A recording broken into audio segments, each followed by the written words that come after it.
Hello everyone, welcome back to another video. In this video, I'm going to talk about for loop. So in our while loop, actually we have print 1 to 6, right? Now let's say 1 to print 1 to 6 in for loop. So I can say here for, and I need a variable.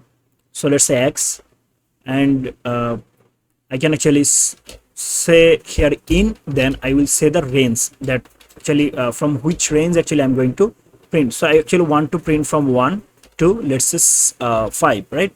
So 1 comma 6. I have to give here colon, and then let's go to the next line, and here I'm going to print the x. So I will say print then x. That's it. Now run the code, and here you can see it's showing 1 to 5. So it's super easy, right?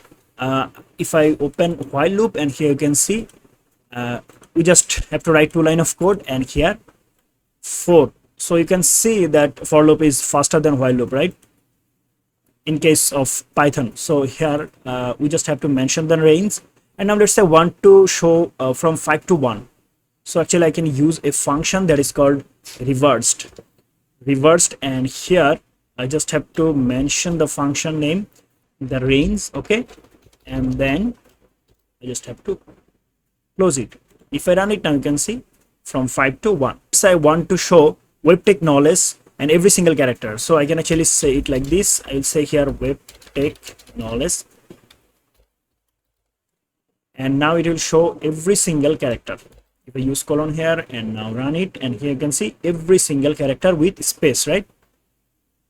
Web tech knowledge. Let's say I want to show here channel underscore name, and here I'm going to say that actually I want to print here, let's say I want to say web tech knowledge, or I can say here let's say web comma tech comma knowledge,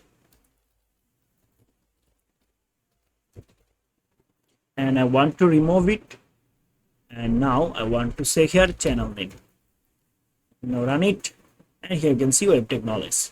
Okay, now let's go for the nested loop. So actually I'm going to create a new video for the nested loop, but here let me just deal with the continue and break. So we know we have a break statement and continue statement. Let's say I want to print from, I want to remove everything here, and let's say I want to print from range, let's say 1 to 11. Okay, so it will actually print from 1 to 10, right? If I run it, here you can see 1 to 10.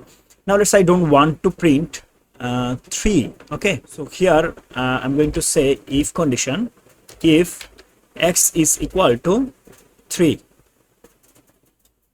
I will say continue. When I will say if x equal to 3, then continue, it will actually continue the loop, so it will not print 3 here. If I run it, you can see it's so 3 is not here, right? If I say here 6, so it will actually print 1 to 5, and it will not print 6, and then it will print rest of them. If I run it, here you can see the result 1 to 5, then 6 is not here, and then rest of them.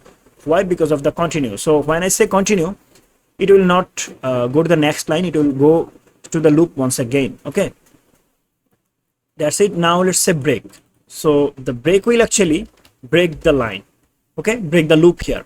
So from 1 to 5 it will actually show from 1 to 5, because 6 cannot be printed here because the print is after the break statement, right? So it will actually show from 1 to 5. Okay, 1 to 5, and then it will break here, and it will not continue the loop, it will go outside the loop. If I run it, you can see 1 2 3 4 5. Okay, 1 to 5. So these are actually break and continue. So I hope you understand. So we'll talk about nested loop in our next video. Till then, goodbye.